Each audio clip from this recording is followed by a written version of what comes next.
கர்த்தருடைய பரிசுநாமத்துக்கு ஸ்தோத்திரம். நம்ம கிறிஸ்தவர்களைப் போல ஒரு பாக்கியம் பெற்றவங்க, ஒரு ஆசீர்வதிக்கப்பட்ட ஜனம் இந்த உலகத்துல யாருமே இல்லங்க.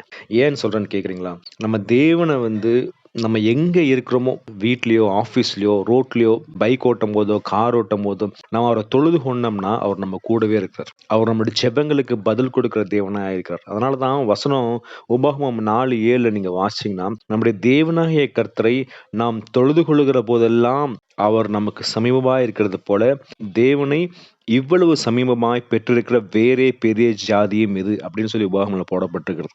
வேற எந்த கடவுளும் கிடையாதுங்க. இந்த உலகத்தை படைத்த ஒரே தேவனாகிய நம்முடைய கர்த்தராகிய இயேசு கிறிஸ்துவ நம்ம எங்க இருந்து கூப்பிட்டாலும் அவர் நமக்கு சமீபமா இருக்கிறார். நம்முடைய ஜெபங்கள கேட்டு அதுக்கு நம்ம பதில் கொடுக்கிற தேவனா இருக்கிறார் இல்லையா? நெறைய பேர் நீங்க பார்த்தீங்கன்னா, காடு, மேடுன்னு அலையுறாங்க. மலைன்னு அலையுறாங்க. எதுக்காகன்னா, கடவுள தேடி போறோம் அப்படின்னு அலையுறாங்கன்னா, நம்ம தேவன் நம்ம கூடவே இருக்கிறாருங்க. அதுதான். அப்படிப்பட்ட பாக்கியம் நம்ம தாங்க ஆக்சுவலா. அதனால தான் நம்ம புதிய ஏற்பாடு காலத்துல அந்த சமாரியா ஸ்திரீகிட்ட இயேசு கிறிஸ்து சொல்லும்போது நீங்க பார்த்தீங்கன்னா, அந்த வசனம் உங்களுக்கு வாசிக்கிறேன். யோவான் 4:21. அதற்கு இயேசு, ஸ்திரியே, நான் சொல்லுகிறதை நம்பு.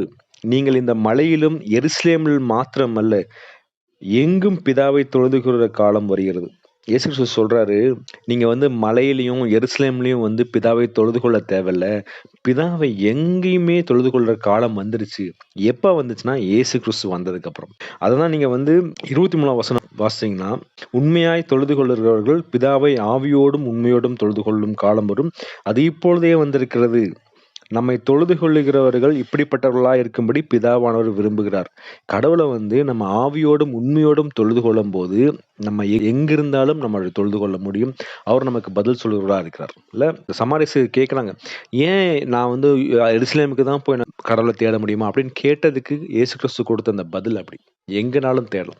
அதற்காக நான் சர்ச்சுக்கு போக வேண்டாமா? அப்படின்னு கேட்கறது கிடையாது இல்லைங்களா?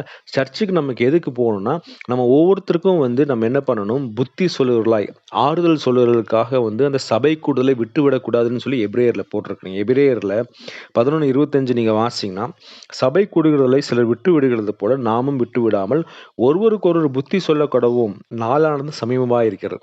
நம்ம சபை கூடுதல் எதுக்குன்னா, நம்ம ஒருவருக்கொருவர் புத்தி சொல்றதுக்காக. நம்ம வாழ்க்கையில நடந்த அதிசயங்கள், அற்புதங்கள், தேவன் எவ்வளவா அன்பு கூர்ந்தார், தேவன் நமக்கு கொடுத்த வெளிப்பாடுகள் எல்லாத்தையும் நம்ம ஷேர் பண்றதுக்காக தான் நம்ம சபை கூடுதல் நமக்கு வேணும். ஆனா நம்ம தேவனை தொழுது கொள்றதுக்கு எங்க வேணாலும் தொழுது கொள்ளலாங்க. அதனால தான் நம்ம பழைய ஏற்பாடு காலத்துல நெறைய நம்ம பார்க்கிறோம்.